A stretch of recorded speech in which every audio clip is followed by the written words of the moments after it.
بسم الله الرحمن الرحيم نحمده ونصلي ونسلم على رسوله الكريم ثم الغرابة إما أن تكون في أصل السند أو لا. تو یہاں تک اخبار آحاد کے بارے میں یہ بیان ہوا کہ اخبار آحاد میں مقبول اور مردود دونوں قسم کی حدیثیں پائی جاتی ہیں. ان کے روات کے احوال کو دیکھ کر کے ان پر حکم لگایا جاتا ہے. ہاں یہ ہے کہ اخبار آحاد میں کچھ ایسی حدیثیں بھی پائی جاتی ہیں جو قرائن کی وجہ سے علم نظری کا افادہ کرتی ہیں، قطع و یقین کا فائدہ دیتی ہیں. تو ان قسموں کا بھی بیان ہو گیا جو قرائن کی وجہ سے قطع و یقین کا افادہ کرتی ہیں. یہاں سے مصنف غریب کی قسمیں بیان کرنا چاہتے ہیں، تو کہتے ہیں ثم الغرابۃ اما ان تکون فی اصل السند او لا. غریب کسے کہتے ہیں یہ آپ پیچھے پڑھ چکے کہ جس کی روایت میں کسی بھی مقام میں راوی تنہا ہو جائے، صرف ایک سے حدیث مروی ہو تو وہ حدیث غریب کہلاتی ہے. تو فرماتے ہیں ثم الغرابۃ اما ان تکون فی اصل السند، پھر غرابت اور یہ تفرد راوی کا تنہا ہونا یا تو سند کی اصل میں ہوگا او لا. عبارت یہاں مقدر ہے، آگے ظاہر کیا او لا یکون کذالک، یا ایسا نہ ہوگا یعنی غرابت اصل سند میں نہ ہوگی. غرابت اور تفرد کے اصل سند میں ہونے کا کیا مطلب؟ اے فی الموضع الذی یدور الاسناد علیہ ویرجع ولو تعددت الطرق الیہ. یہ الیہ یرجع سے متعلق. کہتے ہیں اصل سند سے مراد وہ مقام ہے کہ جس پر سند دورہ کرے اور اس کی طرف لوٹ کر آئے اگرچہ طرق متعدد ہوں.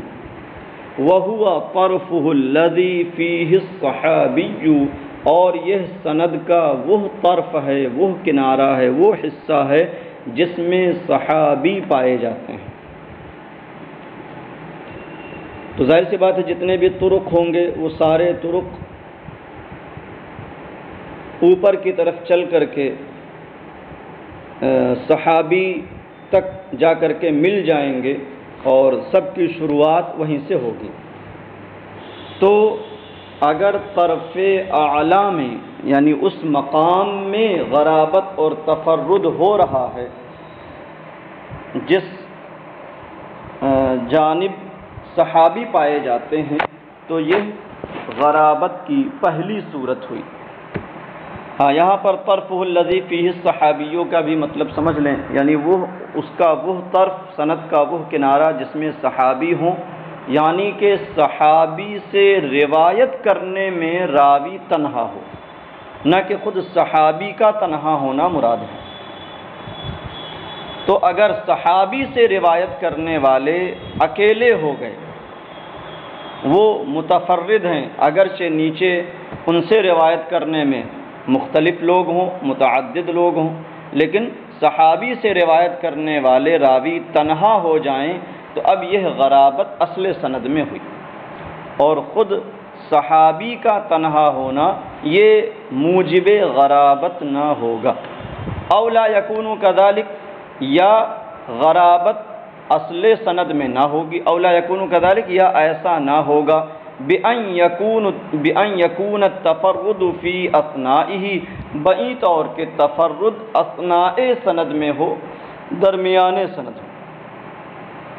كَأَن يَرْوِيَهُ عَنِ الصَّحَابِيِّ أَكْثَرُ مِنْ وَاحِدٍ، جیسے کہ صحابی سے ایک سے زائد لوگ حدیث کی روایت کریں. اس لیے میں نے اوپر کہا تھا کہ صحابی سے روایت کرنے والے کا تنہا ہونا یہ اصل سند میں غرابت ہے، نہ کہ خود صحابی کا تنہا ہونا. یہاں دیکھیں تفسیر کیا کر رہے ہیں، بِأَن يَكُونَ التَّفَرُّدُ فِي أَثْنَائِهِ، بئی طور کے تفرد اثناء سند میں ہو، كَأَن يَرْوِيَهُ عَنِ الصَّحَابِيِّ أَكْثَرُ مِنْ وَاحِدٍ، جیسے کہ صحابی سے ایک سے زائد لوگ روایت کریں، ثُمَّ يَتَفَرَّدُ بِرِوَایَتِهِ عَنْ وَاحِدٍ مِّنْهُمْ شَخْصٌ وَاحِدٌ، پھر ان میں سے کسی ایک سے اس حدیث کو روایت کرنے میں ایک شخص تنہا ہو جائے. اس کی ایک مثال دوسرے صفحے کے پہلے حاشیے میں دی ہے کہ مثلا امام زہری روایت کریں حضرت سالم سے اور وہ روایت کریں حضرت عبداللہ بن عمر سے. تو حضرت عبداللہ بن عمر صحابی ہیں، ان سے روایت کرنے والے سالم اور سالم سے روایت کرنے والے زہری. اب حضرت ابن عمر سے روایت کرنے میں سالم کے ساتھ اور لوگ بھی شامل ہوں، یوں ہی سالم سے زہری کے روایت کرنے میں بھی اور لوگ شامل ہوں، یعنی امام زہری کے علاوہ بھی لوگ سالم سے روایت کرنے والے ہوں، لیکن امام زہری سے روایت کرنے میں ایک راوی تنہا ہو جائے. تو اب یہ حدیث جو امام زہری سے روایت کرنے میں ایک راوی تنہا ہو گیا، یہ غرابت کی دوسری صورت ہوئی. تو ایسا بھی ہو سکتا ہے کہ سالم سے زہری وغیرہ نے روایت کیا اور زہری کے علاوہ جو اور لوگ روایت کرنے والے تھے ان سے بھی روایت کرنے والے پائے جا رہے ہوں، لیکن امام زہری سے روایت کرنے میں ایک شخص تنہا ہو گیا. تو یہ اس شخص کے اعتبار سے، اس کے اعتبار سے یہ حدیث کیا ہے، غریب ہو گئی، یہ فرد ہو گئی.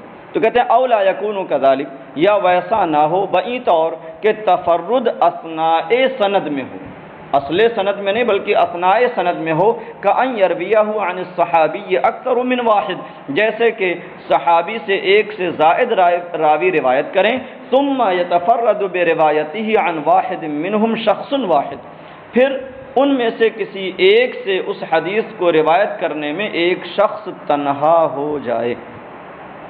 فالاول الفرد المطلق والثانی الفرد النسبی، تو اول کو فرد مطلق کہتے ہیں اور ثانی کو فرد نسبی. تو پہلی قسم فرد مطلق ہے، اس کی مثال دے رہے ہیں کا حدیث النہی عن بیع الولاء وعن ہبتہ، جیسے کہ ولا کی بیع اور اس کے ہبہ سے نہیں کی حدیث شریف. تو حدیث شریف میں آیا الولاء لحمۃ کلحمۃ النسب لا یباع ولا یوہب ولا یورث. ولا کہتے ہیں کسی شخص کا اپنے غلام کو آزاد کرنے کی بنیاد پر وارث ہونا.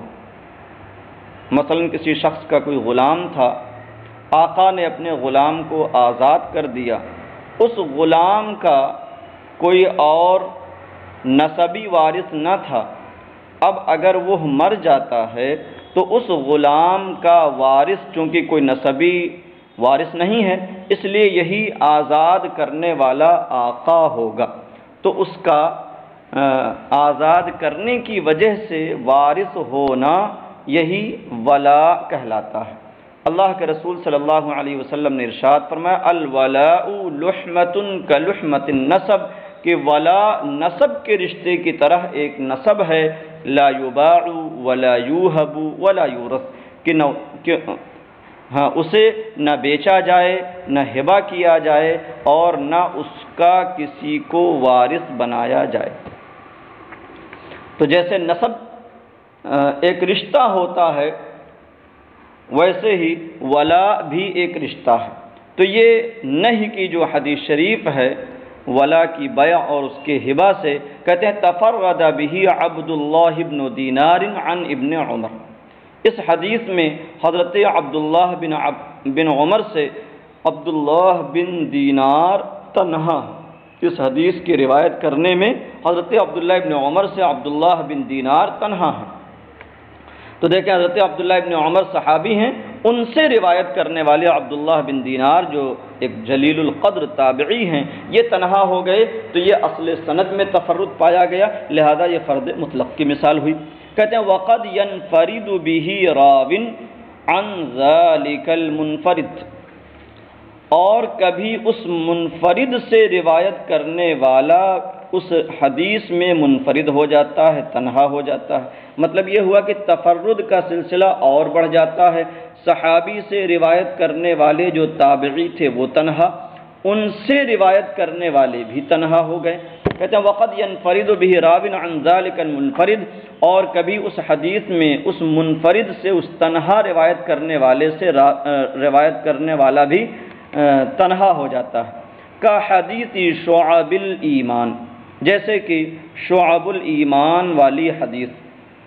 شعب الایمان والی حدیث سے مراد وہ حدیث ہے جس کو آپ نے مشکات شریف میں پڑھ لیا ہوگا کہ قائد عالم صلی اللہ علیہ وسلم نے ارشاد فرمایا الایمان بضع وسبعون شعبہ فافضلها قول لا الہ الا اللہ وادناها اماطة الاذى عن الطریق والحیاء شعبۃ من الایمان۔ تو اس حدیث شریف میں ایمان کی شاخوں کا اور اس کے اعمال کا ذکر ہوا، تو چونکہ ایمان کی شاخوں کا ذکر ہے اس لیے اس حدیث کو حدیث شعب الایمان کہتے ہیں۔ تو کہتے ہیں جیسے کہ حدیث شعب الایمان تفرد به ابو صالح عن ابی ہریرہ وتفرد به عبداللہ بن دینار عن ابی صالح۔ تو اس حدیث میں حضرت ابو ہریرہ سے روایت کرنے میں ابو صالح تنہا ہیں، اور اس میں ابو صالح سے روایت کرنے میں عبداللہ بن دینار تنہا ہیں۔ تو صحابی سے روایت کرنے والے تنہا ابو صالح ہیں، اور ابو صالح سے روایت کرنے والے تنہا عبداللہ بن دینار ہیں۔ تو یہاں تفرد جانب اعلیٰ میں، طرف اعلیٰ میں، اصل سند میں دو تفرد ہو گیا کہ صحابی سے روایت کرنے والے بھی تنہا اور ان سے روایت کرنے والے بھی تنہا ہیں۔ کہتے ہیں وَقَدْ يَسْتَمِرُّ التَّفَرُّدُ فِي جَمِيعِ رُوَاتِهِ أَوْ أَكْثَرِهِمْ، کہتے ہیں اور کبھی یہ تفرد اس حدیث کے تمام یا اکثر راویوں میں دائمی طور پر پایا جاتا ہے، یعنی ہر ایک میں جاری ہو جاتا ہے۔ استمرار کا معنی جانتے ہیں، دوام۔ ہاں کہتے ہیں اور کبھی یہ تفرد اس کے تمام یا اکثر راویوں میں پایا جاتا ہے۔ وفی مسند البزار والمعجم الاوسط للطبرانی امثلۃ کثیرۃ لذلک، اور مسند بزار میں اور امام طبرانی کی معجم اوسط میں اس کی بہت زیادہ مثالیں ہیں کہ اوپر سے تفرد کا سلسلہ بہت دور تک چلا آتا ہے۔ تو کہتے ہیں یہ پہلی قسم ہو گئی، اصل سند میں غرابت ہو تو اس حدیث کا نام فرد مطلق ہوگا، والثانی الفرد النسبی، اور دوسری قسم کا نام فرد نسبی ہے۔ تو دونوں کو غریب اور غریب ہی کا دوسرا نام فرد ہے، دونوں کو فرد کہتے ہیں، لیکن اول کو فرد مطلق اور ثانی کو فرد نسبی۔